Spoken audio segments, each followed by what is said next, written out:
City intimation आ चुका है, आपने उसे भी देख लिया होगा और अच्छे से मेहनत करने में जुट गए होगे, क्योंकि अब लास्ट टाइम है। अभी जितनी ज़्यादा से ज़्यादा प्रैक्टिस कर लोगे उतने स्कोर कर पाओगे। तो इसलिए मैं चाहूंगा कि आप ज़्यादा से ज़्यादा प्रैक्टिस करो और अपनी प्रैक्टिस में कोई भी कमी ना रहने दो। अब प्रैक्टिस करोगे कैसे, उसके लिए डिस्क्रिप्शन बॉक्स में हमारे जो भी पहले के वीडियोस हैं, बहुत सारे वीडियोस हमने अपलोड किया हुआ है और उस पर काफ़ी अच्छा रिस्पॉन्स भी रहा है और पिछले साल भी हमारा काफ़ी अच्छा रिकॉर्ड रहा है। बहुत सारे सिलेक्शन हमने DU में दिलवाए हैं, एडमिशन बहुत सारा हुआ है। तो उसी को मद्देनजर रखते हुए ये प्रिपेयर किया गया है जिसके आपके अगर आप इस चीज का फायदा उठाना चाहते हो तो डिस्क्रिप्शन बॉक्स में लिंक से जाकर आप उन चीजों को देखो और वहां से फायदा उठाओ। इसकी प्रैक्टिस भी करना चाहते हो जैसे MCQ फॉर्मेट में, तो आपका टेलीग्राम चैनल का लिंक दिया हुआ है, वहां पर जाकर कोई क्विज के फॉर्मेट में आप इसकी प्रैक्टिस भी कर सकते हो। लेकिन उससे पहले आप एक बार वीडियो देख लेते हो तो मेमोराइज करना आसान हो जाता। तो हमने 50 क्वेश्चंस कर चुके हैं पॉल साइंस में, और हिस्ट्री में भी काफी ज्यादा 100 और 200 के आसपास हुआ है हमने, तो उसको भी आप कर सकते हो। तो पहला क्वेश्चन है आज का, गुट निरपेक्ष आंदोलन के संदर्भ में निम्नलिखित कथनों पर विचार कीजिए। तो इसकी उत्पत्ति 1961 में आयोजित बांडुंग सम्मेलन में हुई थी, या फिर सदस्यता के लिए एक शर्त के रूप में गुट निरपेक्ष आंदोलन के सदस्य राज्य बहुपक्षीय सैन्य गठबंधन का हिस्सा नहीं हो सकते हैं। तो बिल्कुल, बहुपक्षीय सैन्य गठबंधन का हिस्सा होने का मतलब है आप नॉन अलाइनमेंट फॉलो नहीं कर रहे हो। तो ये दोनों ही कथन सही है, तो आंसर आपका है सी ऑप्शन। अगला क्वेश्चन है 52, 1990 में नेपाल के संविधान में एक महत्वपूर्ण परिवर्तन क्या आया था। अब संविधान जो है राजा द्वारा प्रदान नहीं किया गया था, इसने एक बहुदलीय प्रतियोगिता की शुरुआत की, जबकि राजा ने पर्याप्त शक्तियां बरकरार रखी। राजशाही समाप्त कर दी गई और नेपाल एक गणतंत्र बन गया। संविधान का निर्माण लोकप्रिय रूप से निर्वाचित संविधान सभा द्वारा किया गया था। तो भाई ऐसा कुछ नहीं हुआ था, संविधान सभा नहीं बना गया था, और राजशाही तो समाप्त हुई नहीं थी, राजशाही समाप्त नहीं हुई थी। संविधान अब राजा द्वारा प्रदान नहीं किया गया था, ये भी नहीं है भाई, राजा तो था ही वहां पे। तो ऑप्शन सी, वहां पर क्या हुआ, बहुदलीय प्रतियोगिता की शुरुआत हो गई थी और राजा ने भी अपनी शक्तियां बरकरार रखी थी, राजा की शक्तियां कुछ भी चेंज नहीं हुआ था। अगला क्वेश्चन है नेफा। नेफा का संक्षिप्त नाम क्या है। तो ऑप्शंस हैं north east frontier agency, north eastern flood Atlas, north eastern food act, north eastern east fruits association. तो आपका है north east frontier agency. Option A is the right answer, क्योंकि इसी को बाद में बदलकर अरुणाचल प्रदेश बना दिया गया था, उसी का नाम बदलकर अरुणाचल प्रदेश बोलते हैं। ठीक है, नेक्स्ट क्वेश्चन है, निम्नलिखित में से कौन सा सही सुमेलित नहीं है। ऑप्शन है, मतलब इसमें 3 चीजें सही होंगी, एक चौथा होगा जो कि सही नहीं होगा। ऑप्शन है, 1947 में पाकिस्तान द्वारा कश्मीर पर आक्रमण, ऐसा हुआ था। 1971 बांग्लादेश मुक्ति आंदोलन, क्या ये हुआ था। 1999 पाकिस्तान द्वारा कारगिल घुसपैठ, और लास्ट है 1995 1995 जब सोवियत संघ का पतन हुआ और भारत के विदेशी मुद्रा भंडार में भारी कमी आई। तो देखो भाई, 1947 बिल्कुल सही है, आक्रमण हुआ था। बांग्लादेश 1971 में आजाद हुआ है, 1999 में कारगिल युद्ध हुआ है, तो उसी टाइम घुसपैठ भी हुआ होगा। लेकिन option D is the right answer, जबकि ये स्टेटमेंट गलत है। ऑप्शन डी राइट आंसर है बट स्टेटमेंट गलत है, क्योंकि 1991 में ऐसा हुआ था, 1991 में सोवियत संघ का पतन हुआ था और उसी समय भारत के विदेशी मुद्रा में भंडार में बहुत ज्यादा कमी आई थी। अगला क्वेश्चन है 55 नंबर, निम्नलिखित में से कौन सा हेरोड डॉमर मॉडल पर आधारित था। तो ऑप्शंस है, पहला पंचवर्षीय योजना, दूसरी पंचवर्षीय योजना, तीसरी या फिर चौथी पंचवर्षीय योजना। तो हेरोड डोवर मॉडल जो था वो पहला पंचवर्षीय योजना को कहा जाता है, जो कि ज्यादातर कृषि आधारित योजना था। भारत को कृषि प्रधान क्षेत्र बनाना था, कृषि प्रधान क्षेत्र हमारा रहा है, उसी में बहुत ज्यादा योगदान करना था, इसीलिए हेरोड डॉमर मॉडल जो था वो पहला पंचवर्षीय योजना में था। अगला क्वेश्चन है, CPEC परियोजना का उद्देश्य निम्नलिखित क्षेत्रों में किससे जुड़ना है। तिब्बत और बलूचिस्तान, बीजिंग इस्लामाबाद, किंगहाई और क्वेटा, या फिर काशगर और ग्वादर। तो ऑप्शंस हैं वही अलग अलग चारों।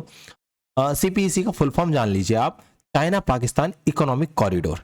CPEC क्या है, चाइना पाकिस्तान इकोनॉमिक कॉरिडोर बनाया जाए, और ये है काशगर को ग्वादर पोर्ट जो कि ईरान में है, इन दोनों को जोड़ना है ताकि ज्यादा से ज्यादा ट्रेड हो सके।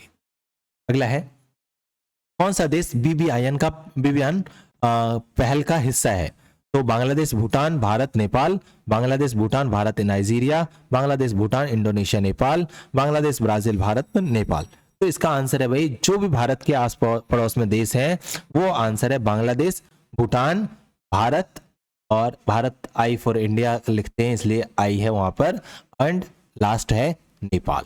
तो इस तरह से भारत, बांग्लादेश, भूटान, नेपाल बीबीआईएन पहल का हिस्सा है। अगला क्वेश्चन है, निम्न में से किस वर्ष के भारत पाक युद्ध के बाद ताशकंद समझौता हुआ था? देखो भाई, ताशकंद समझौता जो हुआ था उस समय यूएसएसआर में हुआ था, जो कि भारत के लाल बहादुर शास्त्री जी शामिल थे और उस टाइम प्रधानमंत्री भी यही थे, प्रधानमंत्री थे, और ये हुआ था 1965 के युद्ध के बाद। अगला क्वेश्चन है, निम्नलिखित में से किसने 1965 में पाकिस्तान के साथ युद्ध के दौरान देश के प्रधानमंत्री का पद संभाला था? अभी बताया मैंने, लाल बहादुर शास्त्री। तो इसमें ऑप्शंस देखने की जरूरत भी नहीं है। देखो भाई, 1947 में जो युद्ध हुआ था उस समय जवाहरलाल नेहरू थे। 1962 में युद्ध हुआ था भारत और पाकिस्तान, नहीं, भारत और चाइना का, तो उस समय भी कौन प्रधानमंत्री थे? जवाहरलाल नेहरू। और इन्हें बहुत ही ज्यादा दुख हुआ था कि चाइना ने भारत पर अटैक किया है। अगला है 1971, जब बांग्लादेश आजाद हुआ था उस समय भारत के प्रधानमंत्री थे इंदिरा गांधी, और 1965 के टाइम में थे लाल बहादुर शास्त्री, जब ये लाहौर तक कब्जा करने की बात कर ले। राजीव गांधी जो थे वो भाई एक दंगा हुआ था और इंदिरा गांधी की मृत्यु के बाद ये प्रधानमंत्री। अगला क्वेश्चन है, संयुक्त राष्ट्र यूएन की स्थापना कई प्रमुख उद्देश्यों के साथ की गई थी, निम्नलिखित में से कौन सा उद्देश्य यूएन घोषणा पत्र में स्पष्ट रूप से नहीं बताया गया है?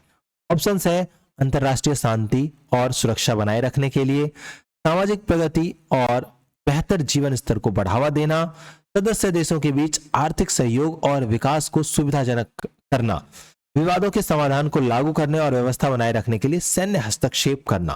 तो देखो भाई, यूएन जो बनाया गया है वो सैन्य हस्तक्षेप या वॉर को रोकने के लिए, ना कि सैन्य हस्तक्षेप करने के लिए। तो option D is the right, कि ये उसके घोषणा पत्र में प्रमुख उद्देश्य में से नहीं था। अगला क्वेश्चन है, सूची मिलान करना है कि भाई कौन सा किससे मैच करता है। तो दक्षिण एशिया पहला देश जिसने अपनी अर्थव्यवस्था को उदार बनाया, और ऑप्शन है नेपाल, पाकिस्तान, श्रीलंका और भूटान। तो भाई पाकिस्तान नहीं है, नेपाल नहीं है, श्रीलंका वॉज द कंट्री जिसने अपने देश को सबसे पहले दक्षिण एशिया में उदार बनाया। तो ए का 3 ऑप्शंस देख लीजिए, ए इसमें 3 है नहीं, इसमें भी नहीं है, इसमें भी नहीं है, option A is the right, क्योंकि ए का 3 सिर्फ ऑप्शन ए में है। तो इससे आप देख सकते हैं बी का 1 है, मतलब माओवादी, त्रिकोणीय लोकतंत्र भी है, राजतंत्र भी है। ऐसा कहाँ था भाई? ऐसा नेपाल में था। और एक बहुदलीय लोकतंत्र वाला संवैधानिक राजतंत्र, हाँ बिल्कुल, वो कौन है? भूटान। जहां पे भी सैन्य शासन हो बात, वो सीधे लगा दो आप पाकिस्तान, क्योंकि पाकिस्तान में सेना ही चलता है। अभी भी आप देख रहे हो युद्ध की स्थिति हो रखी है भारत और पाकिस्तान। क्वेश्चन है, भारत में चुनाव परिणामों और शासन को आकार देने में धार्मिक राष्ट्रवाद की भूमिका पर मूल्यांकन करें, जिसमें हिंदुत्व राजनीति के उदय और धर्मनिरपेक्षता पर इसके प्रभावों का ध्यान केंद्रित किया जाएगा। तो ऑप्शंस है भाई, हिंदुत्व की राजनीति ने धार्मिक विभाजनों से ऊपर उठकर राष्ट्रीय एकता की भावना को बढ़ावा दिया और राष्ट्रवाद के अधिक समावेशी स्वरूप को बढ़ावा दिया। ऐसा है क्या? अगला देखते हैं, हिंदू विचारधाराओं के प्रसार ने धार्मिक पहचानों को राजनीतिकरण को बढ़ावा दिया, जिससे सांप्रदायिक ध्रुवीकरण और धार्मिक आधार पर चुनावी गोलबंदी को बढ़ावा मिला। मतलब जो भी है धार्मिक राजनीतिकरण होने लगा, धर्म की बात करने लगे, क्या ऐसा था?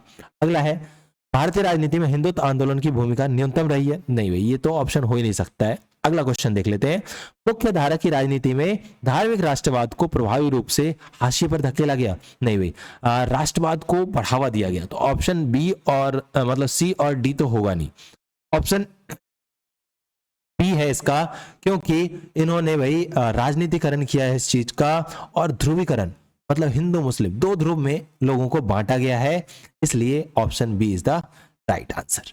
अगला क्वेश्चन है क्वेश्चन नंबर 63, पांचवी पंचवर्षीय योजना का मुख्य उद्देश्य क्या था? ऑप्शंस है, आत्मनिर्भरता और गरीबी दूर करना, तेजी से अधिक समावेशी और टिकाऊ विकास, समावेशी विकास, या इनमें से कोई नहीं। तो पांचवी पंचवर्षीय योजना के दौरान इंदिरा गांधी प्रधानमंत्री थी, तो उसी से लगा लो कि उन्होंने गरीबी हटाओ का नारा दिया था। तो आत्मनिर्भरता और गरीबी हटाओ, option A is the right answer. Question number 64, Tamil के मुक्ति बाग एक तमिल मिलिटेंट उग्रवादी संगठन किस देश से था? इंडोनेशिया, मलेशिया, श्रीलंका या फिर मालदीव? तो भाई आप जानते हो LTTE, लिट्टे भी बोलते हैं जिसको, इसका हेड था प्रभाकरन। इसी के यही ग्रुप जो था राजीव गांधी के हत्या में भी इसका योगदान था। तो ये था श्रीलंका, जो कि तमिल लैंग्वेज के लिए श्रीलंका में सिंघाली लैंग्वेज बोलने वाले लोगों से निम्नलिखित में से कौन प्रवास का प्रभाव नहीं है? मतलब एक जगह से दूसरे जगह प्रवास करने से कौन सा प्रभाव नहीं होता है? विषम समाज का उदय। भाई एक जगह से दूसरे जगह लोग जाएंगे तो समाज में अलग अलग प्रकार के लोग पाए जाएंगे, तो समाजवादी समाज का उदय। क्या समझाती है? मतलब एक जैसे लोग दिखेंगे। अगला है संसाधनों और सुविधाओं पर तनाव। क्या ये होगा? बिल्कुल होगा। या फिर इनमें से कोई नहीं? भाई ये भी होगा, अगर प्रवास होता है ये भी प्रभाव है उसका, लेकिन समजातीय समाज का उदय ये नहीं हो सकता भाई, क्योंकि समजातीय समाज जो है उसका हाश होगा, उसमें कमी आएगी, अलग अलग जाति के लोग एक ही जगह पर पाए जाएंगे। अगला क्वेश्चन है संयुक्त राष्ट्र विकास कार्यक्रम UNDP की स्थापना कब की गई थी? ऑप्शन है UNDP United Nation development programme, Hindi में बोलते हैं संयुक्त राष्ट्र विकास कार्यक्रम। ऑप्शन 1945, 1965, 1975 या फिर 1985। 10-10 साल का गैप है, 20 साल का गैप है। तो आपको याद रखना है कि संयुक्त राष्ट्र विकास परिषद का जो स्थापना हुआ था 1965 ईस्वी में। 1965 was the year when it was। अगला क्वेश्चन है 1977 में सत्ता में आई जनता पार्टी सरकार ने घोषणा की कि वह वास्तविक गुटनिरपेक्षता का पालन करेगी। क्या ये सही है? अगला क्वेश्चन कथन बी, 1990 के दशक की अवधि में रूस, हालांकि यह भारत का एक महत्वपूर्ण मित्र बना हुआ है, ने अपनी वैश्विक श्रेष्ठता खो दी। क्या ये सही है? बिल्कुल। देखो सेकंड सही था कि इन्होंने वास्तविक अपना जो ये था वो खो दिया था, और 1977 में जो जनता पार्टी सत्ता में आई वो गुटनिरपेक्षता मतलब नेम को फॉलो करेगी। तो बिल्कुल सही है भाई, दोनों ही कथन बिल्कुल सत्य है। तो ऑप्शन बी इज द। अगला क्वेश्चन है कौन सा बिंदु नेहरू की विदेश नीति में समाहित नहीं था? नेहरू जो थे भाई समाजवाद विचारधारा को फॉलो करते थे, वो सभी को समावेशी मतलब सभी को एक साथ लेकर चलने वाले लोग थे, महाशक्तियों से दूर बनाए रखते थे, क्योंकि नेम जो है इसकी शुरुआत करने वाले सदस्य देशों में से प्रमुख थे जवाहरलाल नेहरू। ऑप्शन है महाशक्तियों के सैन्य गुटों से दूर रहना। क्या ये सत्य है? बिल्कुल ये सत्य था भाई, उन्होंने महाशक्तियों से दूरी बनाई थी। विकास के लिए समृद्ध देशों से सशर्त वित्तीय सहायता लेना, ये उनकी विचारधारा से था। देखते हैं भाई। अगला है साम्राज्यवाद या उपनिवेशवाद की निंदा करना। बिल्कुल इन्होंने निंदा किया था भाई, उसमें समाहित नहीं है ये, मतलब उनके विदेश नीति में ये हिस्सा था। अंतरराष्ट्रीय विवादों के समाधान हेतु शांति साधनों का प्रयोग करना। बिल्कुल देखो भाई वो इनकी विदेश नीति में ये भी था, ये भी था, ये भी था, लेकिन वित्तीय सहायता लेना विकास के लिए ये उनकी जो भी नीति थी उसमें नहीं था। तो इसलिए option B is the right answer. Question number 69, निम्नलिखित में से कौन भाषाई आधार पर राज्यों के पुनर्गठन के लिए गठित JVP समिति का सदस्य थे? तो जे जवाहरलाल नेहरू, बी वल्लभ भाई पटेल, पी पट्टाभी सीतारामैया। नाम है भाई, तीनों नाम उसका हिस्सा थे, और लास्ट नाम है श्री रामुलु पोट्टी। इनके बारे में आपने पढ़ा होगा कि आंध्र, विशाल आंध्र जो आंदोलन था उसके लिए आंदोलन कर रहे थे, और तमिल बोलने वाले आंध्र प्रदेश की एक अलग राज्य की मांग कर रहे थे, जो कि तेलुगु बोलने वाला स्टेट था।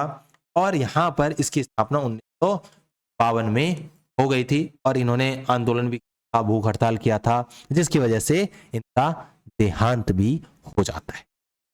अगला क्वेश्चन है सार्वभौमिक मताधिकार प्रदान करने वाला पहला सबसे बड़ा देश कौन सा था? ऑप्शन है बेल्जियम, अमेरिका, सोवियत रूस या फिर फ्रांस।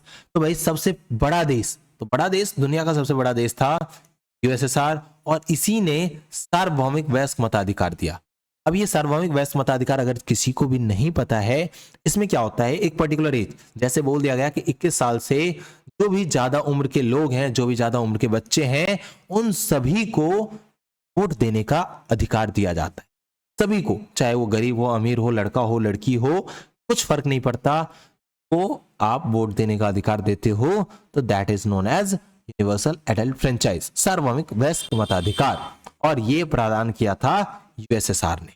अगला क्वेश्चन है निम्नलिखित में से किसने 1962 में सिक्किम राष्ट्रीय कांग्रेस की स्थापना की थी? देखो भाई सिक्किम जो है एक पहले राज्य हुआ करता था, वो है अहोम करके डायनेस्टी हुआ करती थी, वहां पर राज करती थी, और बाद में इसको भारत का हिस्सा बना लिया गया। लेकिन वहां पर सिक्किम राष्ट्रीय कांग्रेस की स्थापना कांजी लैंडोप दोरजी ने किया था, पार्टी की स्थापना 1962 में। अगला क्वेश्चन है, संयुक्त राष्ट्र महासभा के संदर्भ में निम्नलिखित कथनों पर विचार कीजिए। यूएन महासभा गैर सदस्य राष्ट्रों को प्रेक्षक स्थिति प्रदान कर सकती है। बिल्कुल ये सही है भाई, ये प्रदान करती है। तो केवल एक ये इसमें है, तो इसमें बी में नहीं है, तो ये तो ऑप्शन खत्म हो गया। अब देखो, अंत सरकारी संगठन यूएन महासभा में प्रेक्षक स्थिति आने का प्रयत्न कर सकते हैं। बिल्कुल सेकंड भी सही है भाई। तो आप देख सकते हो ये सी में सेकंड नहीं है, तो ये भी गया। थर्ड देख लेते हैं, अगर थर्ड सही है तो डी सही होगा, अगर थर्ड सही नहीं है तो ए सही होगा। यूएन महासभा में स्थायी प्रेक्षक यूएन मुख्यालय में मिशन बनाए रख सकते हैं। बिल्कुल ये भी सही है। तो option D is the right answer.